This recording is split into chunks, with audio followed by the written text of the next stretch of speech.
The art of meditation is a way of getting into touch with reality. And the reason for it is that most civilized people are out of touch with reality because they confuse the world as it is with the world as they think about it and talk about it and describe it. For on the one hand, there is the real world, and on the other, a whole system of symbols about that world which we have in our minds. These are very, very useful symbols. All civilization depends on them.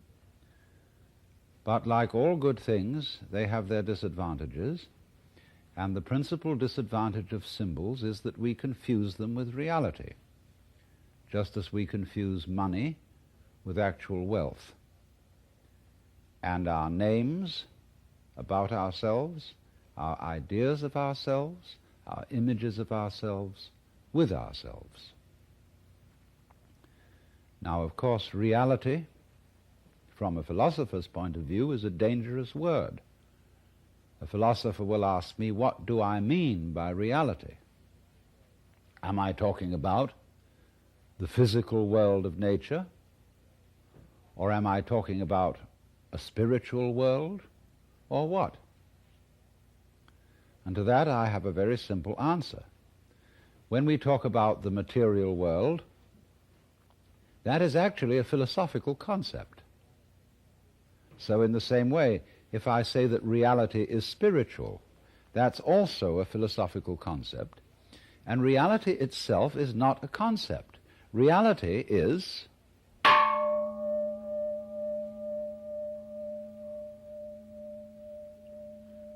and we won't give it a name. Now, it's amazing what doesn't exist in the real world. For example, in the real world, there aren't any things, nor are there any events. That doesn't mean to say that the real world is a perfectly featureless blank. It means that it is a marvelous system of wiggles in which we descry things and events in the same way as we would project images on a Rorschach blot or pick out particular groups of stars in the sky and call them constellations, as if they were separate groups of stars. Well, they're groups of stars in the mind's eye, in our system of concepts. They are not out there as constellations already grouped in the sky. So in the same way, the difference between myself and all the rest of the universe is nothing more than an idea. It is not a real difference. And meditation is the way in which we come to feel our basic inseparability from the whole universe. And what that requires is that we shut up.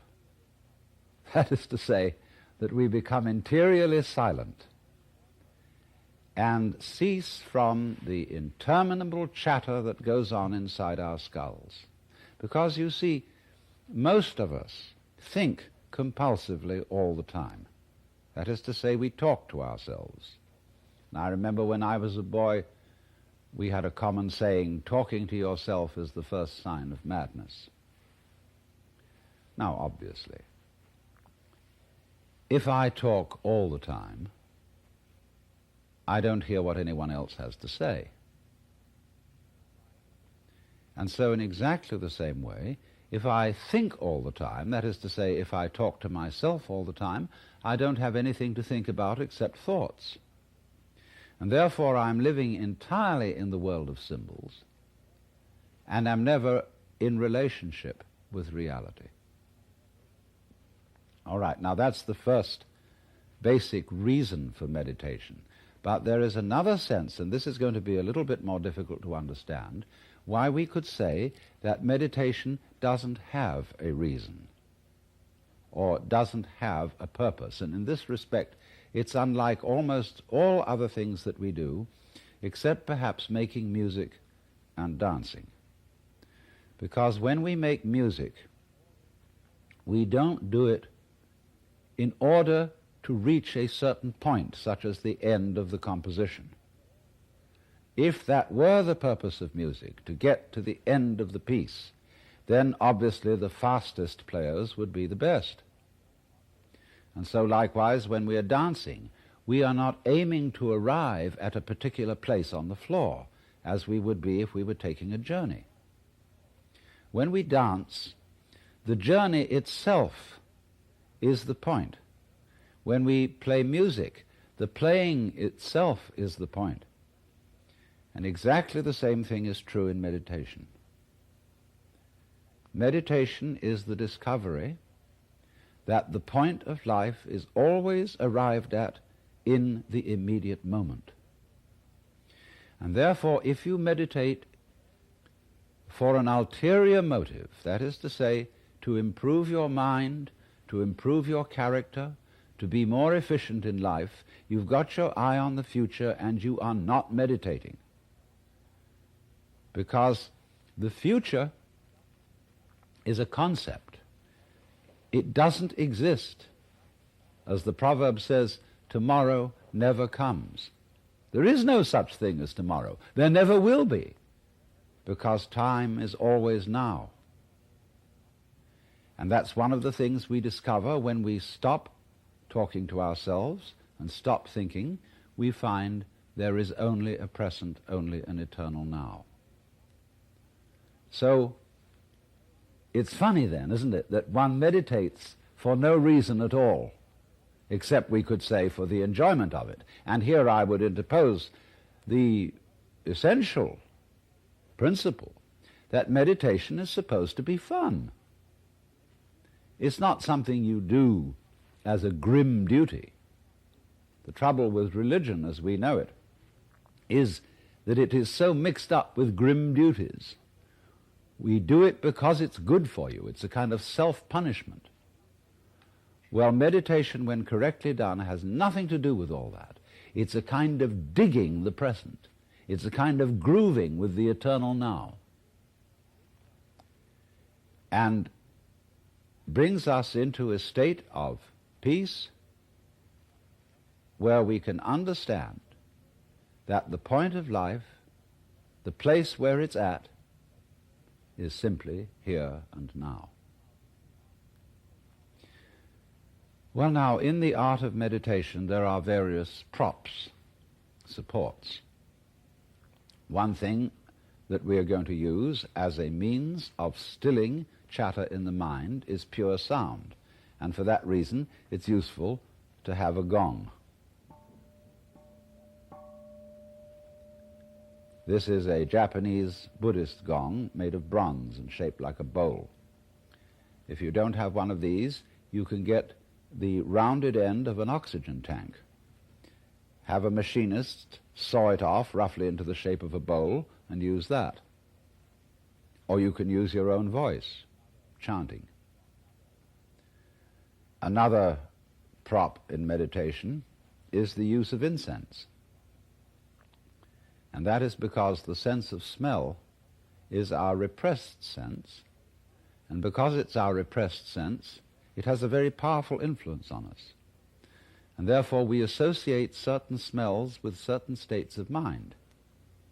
And so the smell of incense is associated with peace and contemplation, and so it's advantageous to burn incense in meditation. The other prop is a string of beads. And these beads are used in meditation for an unconscious method of timing yourself. Instead of looking at a watch, you move a bead each time you breathe in and out, so that at a certain rate, you see there are always 108 beads on a rosary, and when you get to slow breathing, halfway around the rosary is about 40 minutes, and that is the usual length of time for which one sits in meditation, because otherwise you get uncomfortable and you get stiff legs and problems of that kind.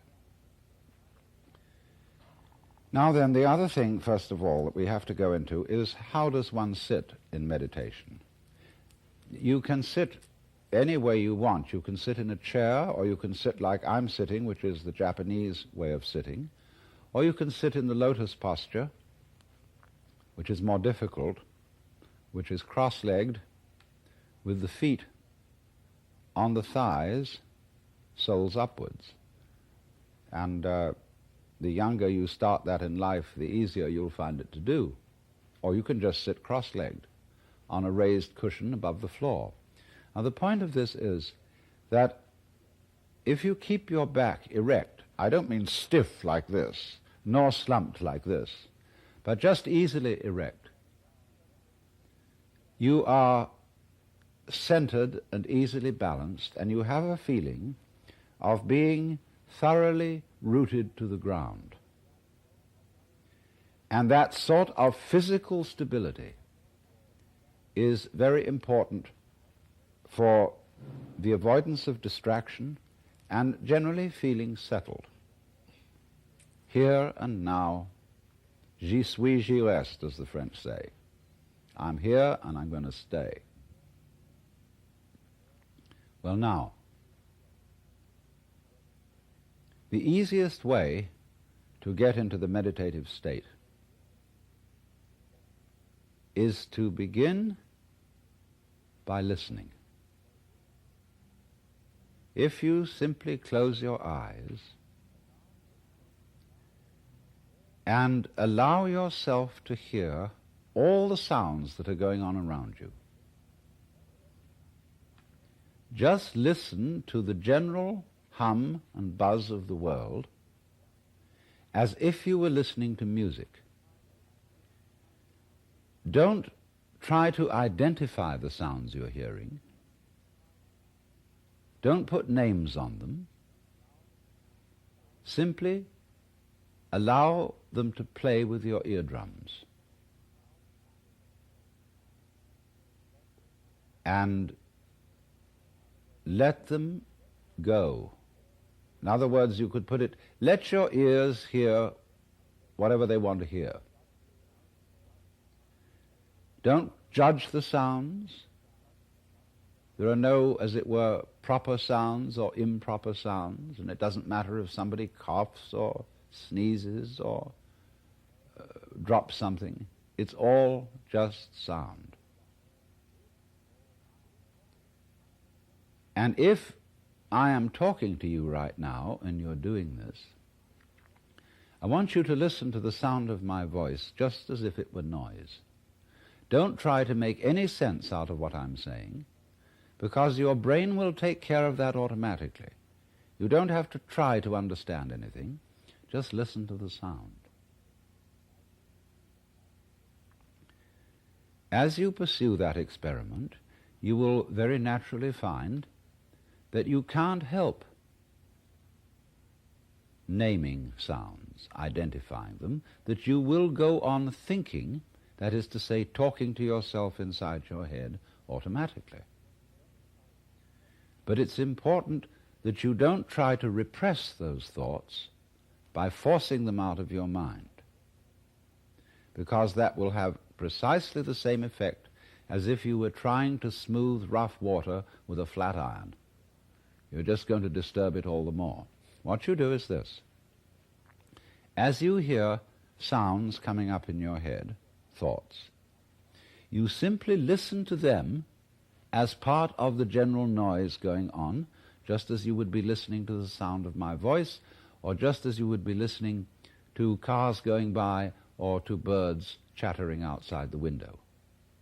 So look at your own thoughts as just noises. And soon you will find that the so-called outside world and the so-called inside world come together. They are a happening. Your thoughts are a happening, just like the sounds going on outside. And everything is simply a happening, and all you're doing is watching it. Now, in this process, another thing that is happening that is very important is that you're breathing.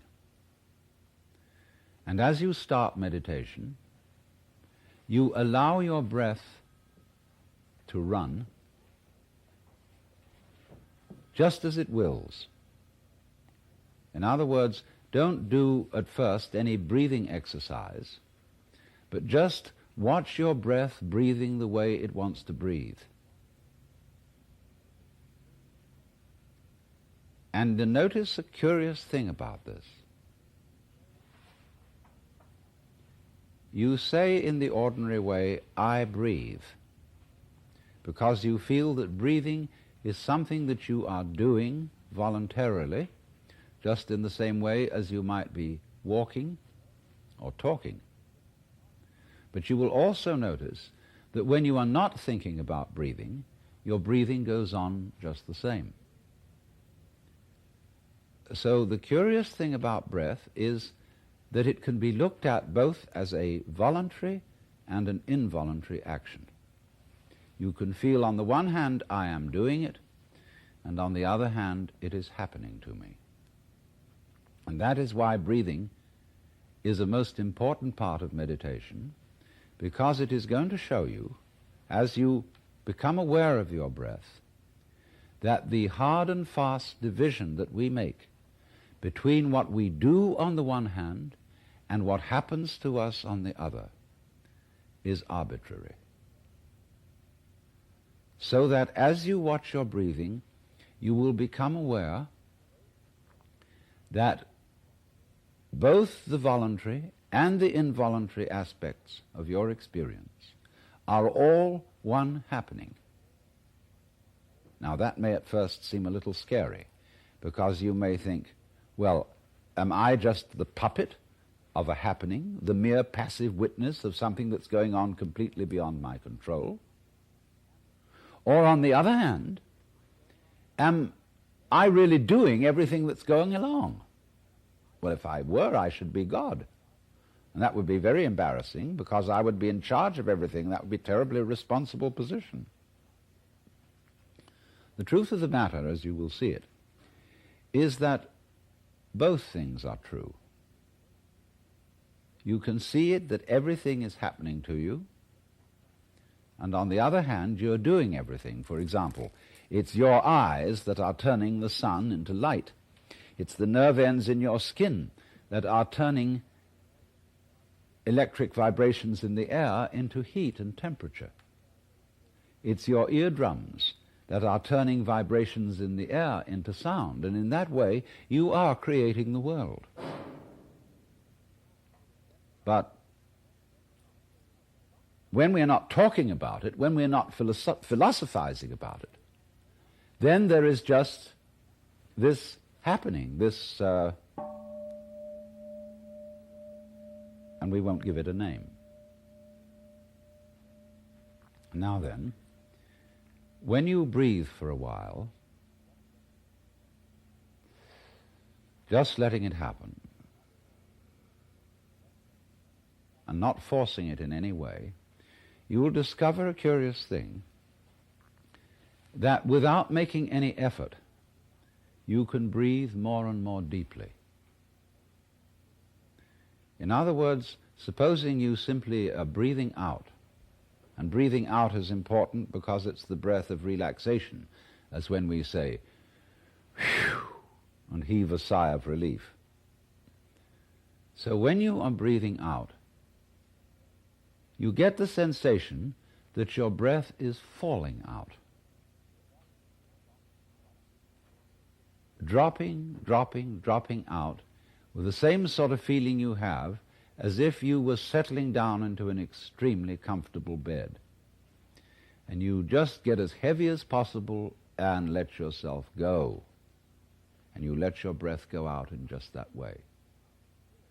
And when it's thoroughly, comfortably out and it feels like coming back again, you don't pull it back in, you let it fall back in, letting your lungs expand, expand, expand, until they feel very comfortably full, and you wait a moment and let it stay there, and then once again you let it fall out. And so in this way you will discover that your breath gets quite naturally easier and easier and slower and more powerful. So that with these various aids, listening to sound, listening to your own interior feelings and thoughts, just as if they were something going on, not something you're doing, but just happenings, and watching your breath as a happening that is neither voluntary nor involuntary. You are simply aware of these basic sensations. Then you begin to be in the state of meditation. But don't hurry anything. Don't worry about the future. Don't worry about what progress you're making. Just be entirely content to be aware of what is. Don't be terribly selective, particular, say, I should think of this and not of that. Just watch whatever is happening. Now then, to make this somewhat easier, to have the mind free from discursive verbal thinking, sound or chanted sound is extremely useful. If you, for example, simply listen to the gong,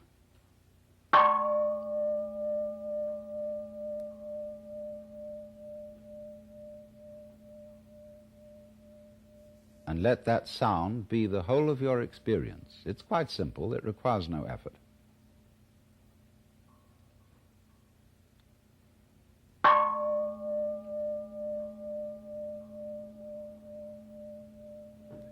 And then along with that, especially if you don't have a gong, we can use what are called in the Sanskrit language mantra.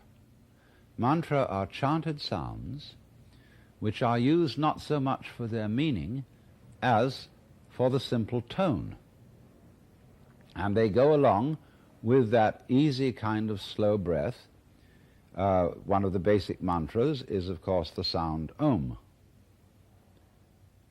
That sound is used because if you spell it out, A-U-M, it runs from the back of your throat to your lips, and therefore it contains the whole range of the voice.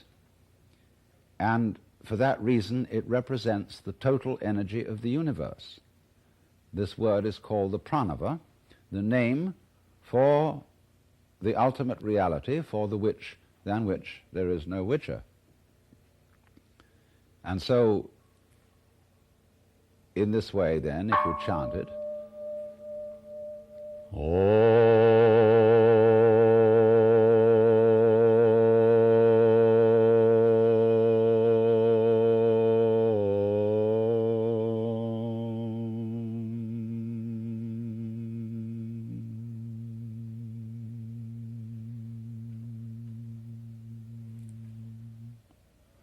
and it's varied like this.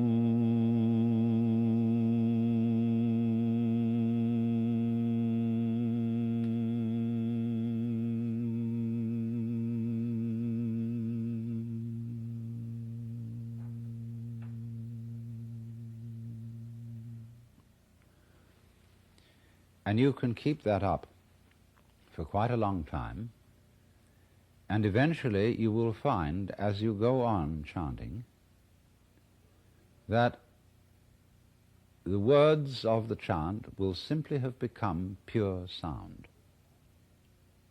And you won't be thinking about it. You won't have any images about the sound going on in your mind. You will simply become completely absorbed in sound, and therefore you will find yourself living in an eternal now in which there is no past and there is no future and there is no thing called difference between what you are as knower and what you are as the known, between yourself and the world of nature outside you. It all becomes one doing, one happening. Now, in addition to those slow-moving chants, you may find it, according to your temperament, easier to do a fast-moving one. These have a sort of rhythm to them that is absorbing. Say a chant that many of you have heard that goes, Hare Krishna, Hare Krishna, Krishna Krishna, Hare Hare, Hare Krishna, Hare Krishna, Krishna Krishna, Hare Hare, Hare Rama, Hare Rama, Rama Rama, Hare Hare, Hare Krishna, Hare Krishna, Krishna Krishna, Hare Hare, Hare Rama, Hare Rama, Rama Rama, Hare Hare. And it doesn't matter what it means. Actually, Krishna and Rama are the names of Hindu divinities. But that's not the point. The point is just to get with that thing that is running, running, running. Hare Krishna, Hare Krishna, Krishna Krishna, Hare Hare, and so on. And if you're a Christian or a Jew and you feel more inclined to use a meditation word that is more congenial to you, you can use, say, Alleluia, Alleluia,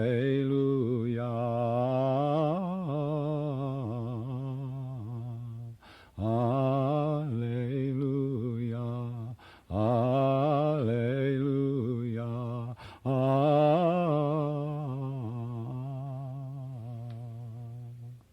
Or if you're a Mohammedan, you can use the Allah, the name of God. They have a way of doing it, you know, which gets very exciting. It goes, Allah, Allah, Allah, Allah, Allah, Allah, Allah, Allah, Allah, Allah, Allah, Allah, Allah,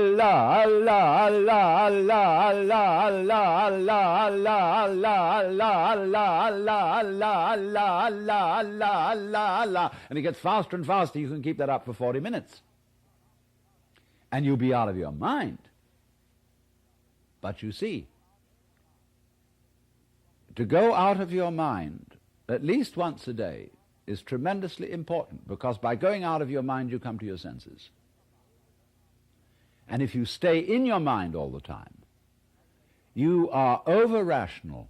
In other words, you're like a very rigid bridge, which, because it has got no give, no craziness in it, is going to be blown down in the first hurricane.